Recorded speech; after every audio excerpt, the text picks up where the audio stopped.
Zona e Nën Shkodrës vazhdon të përjetojë probleme për shkak të rresheve të shumta të shirave, rritjes së prurjeve të lumeve dhe shkarkimeve nga hidrocentralet. Më problematike është fshati Obot, i cili është izoluar nga uji. Qindra hektar tokë ndodhen nën ujë, niveli i cilit arrin në 1 metër lartësi. Banorët e kësaj zone kërcënojnë fillimin e një proteste, pasi përmbytjet janë bërë tashmë tepër të shpeshta. Popullsia e ka lënë të kesin, po tokat i kanë qenë zero. Jetesa është për tokë. Situatë herë në komunën Dajqit është pak e vështirë. Është pak e vështirë, por më tepër është gjenatura e shirqit nuk është e rregullt. Ne hapi ti si ka ujë moment. Tokat janë përmyt, janë të mbuluar me krejt me ujë. Edhe pjesa mos KK5 anej fusha është përmyt që është dje. Edhe rruga asfaltit.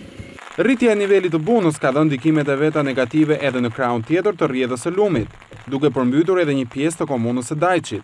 Problematike për komunitetin bëhet gjendja nga qendra e komunës në drejtim të aksit rrugor Shkodër-Velipoj, ku ka vështirësi të kalimit të mjeteve të vogla. Në komunën e Dajqit ka prezencë ujë në tokat bujqësore, në fshatin Samrish dhe në Dajq, Velipoj, Bushat dhe Bërdic, por deri tani uji nuk rrezikon banesat.